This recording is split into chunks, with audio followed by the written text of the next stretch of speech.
we all potentially develop cancer cells. Hey, this is Dr. Randall. I'm a health and healing advocate. I do these Friday videos on subjects that are related to health and healing because I want you to live your best life.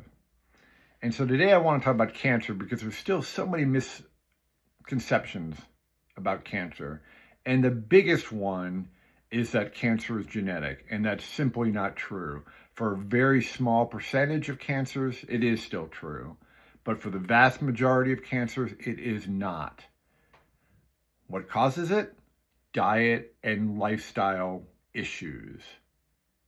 But before we get to that, let's talk about regular cells and cancer cells.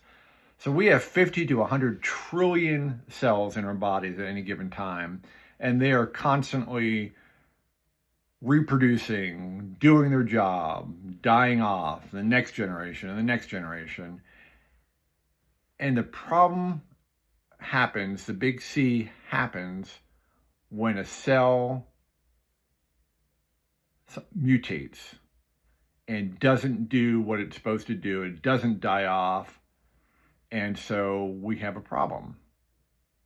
That doesn't mean you have cancer, though, because in a healthy immune system, the white blood cells come along, wipe out those cancer cells before they have a chance to multiply and spread. But that's what cancer cells will do unchecked. They will multiply, developing other mutated cells, and then those cells will attach to a tissue or go through the blood or lymph systems and spread anywhere else in the body. And so at that point, it becomes a pretty serious issue. So our goal is to prevent, not the cancer cells from developing, because I think that's just sort of a pretty typical process. Although if we can reduce oxidation, that will definitely help and increase protecting free radicals. So here are the things you can do to limit your potential for developing what we call cancer. Number one, change your diet dramatically.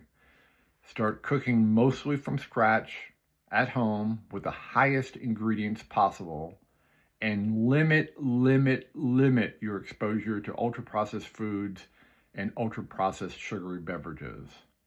Number two, eliminate sugar, refined sugar, and unhealthy fats, seed oils, as much as possible from your diet. By eliminating these ultra-processed food and beverages, you'll get rid of a lot of the sugar and seed oil that way. Third thing, if you're overweight, start losing weight. Cancer likes fat cells. And fat cells come from sugar and simple carbs, not from fat. So work on that. If you just eliminating the sugars will help you lose weight pretty dramatically. Move and exercise every day, ideally every hour. I've talked about exercise snacks before, so I won't linger on that, but just move every day as often as you can throughout the day. Don't just be a weekend warrior. Limit alcohol. Alcohol basically turns into sugar in your body, and so there again, you're feeding the cancer cells with that. So limit that as much as possible. Avoid cigarette smoke. Obviously, smoking is the worst, but also secondhand smoke. We know that. Limit that as much as possible. Minimize exposure to environmental toxins. And I have a whole article on that as well, so I'll stop there. And avoid the sun during peak hours from roughly 10 a.m. to 4 p.m., depending on where you are in the planet and season and all that. But generally 10 to 4, avoid that time. But get sun. Sun exposure is so important for health. So, what feeds the cancer? And I'm going to tell you right now, it's sugar. And then the technical part is insulin resistance. It's a great research that is titled Insulin Resistance in Patients with Cancer. And the findings suggest that patients with a cancer diagnosis were marked highly insulin resistant. So insulin resistance is certainly correlated with 13 cancers. And another article, Understanding the Link Between Sugar and Cancer.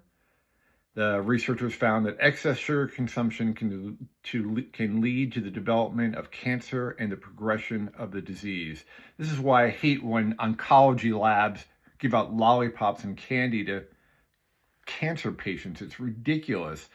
Not all cancers feed on sugar, but many do. And so if you have cancer, please eliminate all sugar from your diet. That should have been the number one thing you were told. But to prevent it, do the same thing. And insulin resistance, just one final comment about that. It seems to be the X factor for all these other chronic diseases, not just cancer, but of course diabetes, cardiovascular disease, strokes, liver disease, and many other dementia. So please think about cancer. I know it's always a word we dread. And do something about it. Change your diet and lifestyle. All right? I'm rooting for you.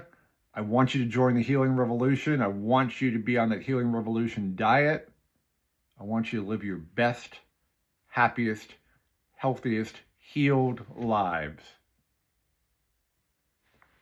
All right, it's Dr. Randall, wishing you a great weekend ahead.